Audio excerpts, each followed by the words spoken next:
Donc, Lorenzaccio, œuvre très riche d'Alfred de Musset,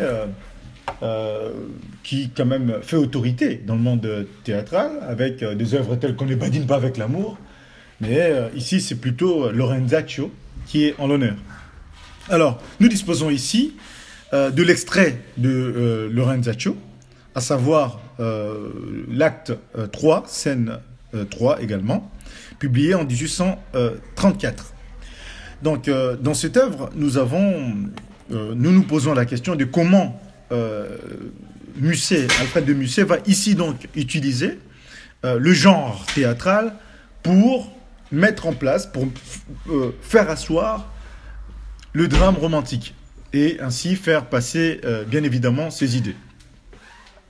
Je me propose aisément de mener cette étude en deux parties. Premièrement, je vais montrer que cette œuvre est bel et bien une œuvre théâtrale. Et deuxièmement, je vous montrerai les spectres de la pensée de l'auteur, les spectres mots donc énigmatiques qu'on va voir dans ce texte. On verra pourquoi je employais de façon stylistique ce terme de spectre. Oui, donc comme promis, la première partie, c'est présenter déjà la structure de ce texte, une structure qui est très riche, qui invite à tout commentaire. Ce texte est bel et bien destiné à être joué, c'est une œuvre théâtrale. Vous avez déjà vu par ce qu'on appelle le paratexte, ce caractère propre de préciser la scène et l'acte de l'extrait. Au-delà de ça, on voit aussi Lorenzo, ici, avec le tiret, qui va mettre en place cette longue tirade destinée à bien sûr aux républicains à qui il va adresser. Je pense que c'est Philippe. Il s'adresse à Philippe, les républicains. Cette tirade s'adresse à Philippe. Donc ici, qu'est-ce qu'il faut comprendre dans ce texte? Il faut déjà voir que ce texte présente ici une didascalie à la ligne 3. Il frappe sur sa poitrine. Ça montre que c'est bien une œuvre théâtrale qui est destinée à être jouée. Et tout au long, on va voir, on pourra mieux situer pour savoir si c'est plutôt genre théâtral, oui. Est-ce que c'est une comédie, c'est une tragédie ou c'est une tragicomédie? Mais nous verrons plutôt ici, en termes de drame romantique, c'est plutôt bien évidemment une tragédie, puisque la fin, on va voir tout par les champs lexicaux tout au long de ce texte. Donc les textes démarrent par une litanie incommensurable d'interrogations. Nous voyons l'omniprésence de points d'interrogation. Ligne 1, ligne 2, ligne 3, ces interrogations-là sont omniprésentes. Donc, ça installe une forme de doute. Voilà. Ça va installer une forme de doute.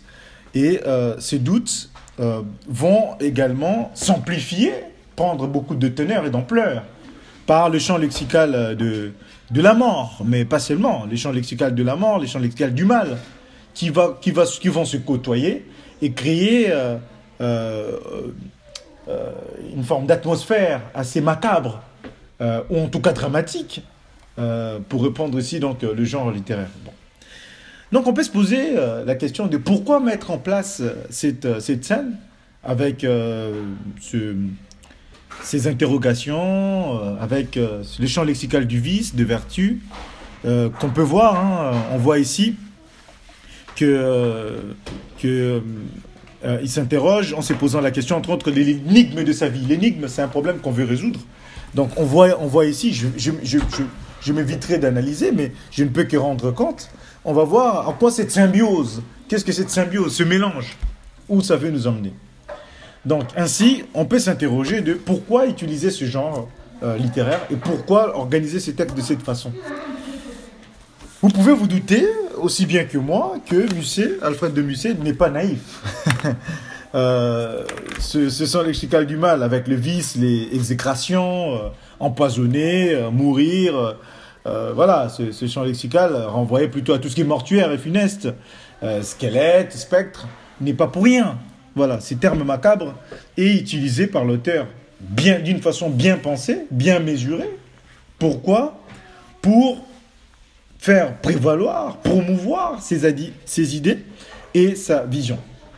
Ce qui nous mène à la partie 2, s'interroger sur comment l'auteur utilise ce genre littéraire pour faire passer ses idées. Pas seulement les idées de son mouvement, mais c'est ses opinions, on va dire ses opinions propres. D'abord, nous avons ici en scène un être qui est un personnage très énigmatique et contradictoire. C'est un personnage qui veut instaurer, qui veut renverser donc le roi. Il veut renverser le roi, donc, et pour un bien. Par contre, il veut le bien par le mal. Paradoxe. Donc, contradiction. Et il veut le bien pour tous, mais il ne voit des hommes que l'exécration. Donc, c'est un être qui condamne la majorité, qui est censée être démocratique. Il condamne cette majorité quand cette majorité n'est pas pour lui. Donc ça, c'est déjà quelque chose d'assez frappant. Ce paradoxe bien-mal, le paradoxe vice-vertu. Voilà, on a le champ lexical on avait parlé des vices, empoisonner, meurtre. Lui qui veut tuer pour rendre un bien.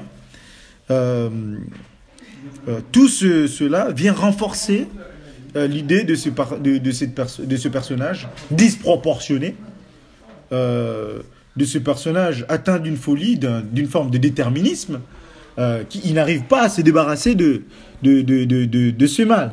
Voilà. Donc, si je pouvais revenir à la vertu, donc il ne peut plus revenir à la vertu. Donc, mais pourtant, il fait tout cela, soi-disant, pour un bien. Donc, personnage animé par une puissance extérieure, comme s'il était frappé par un destin des dieux grecs, qui l'emmenait à commettre l'irréparable. Et cet être,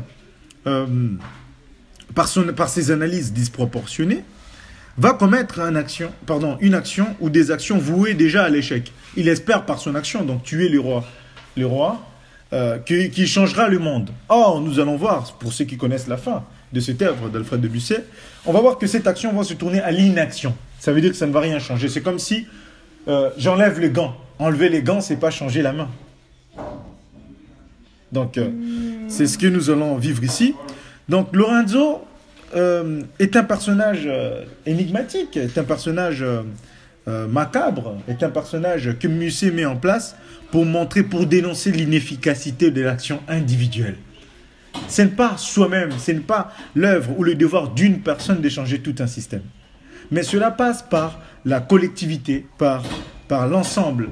Donc, Lorenzo va échouer parce qu'il mène une action individuelle, une action donc efficace. Voilà, l'inefficacité de l'action individuelle et le manque d'action collective. C'est bien là le bas blesse. C'est ce que veut dénoncer ici Alfred de Musset. Voilà, donc toutes ces structures mises en place, mises en perspective, mises en exergue pour dénoncer l'action individuelle. Et par ouverture, je vous dirais que ce que Musset dit, c'est quelque chose qui est encore contemporain, c'est encore moderne, c'est encore à la page. Pourquoi ?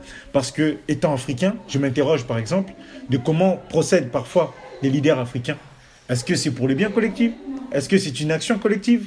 Ça laisse à interroger le fonctionnement de l'Union africaine, le fonctionnement même de l'ONU, de certaines institutions. Et nous voyons les dérapages avec certains détournements d'argent, même dans nos systèmes politiques.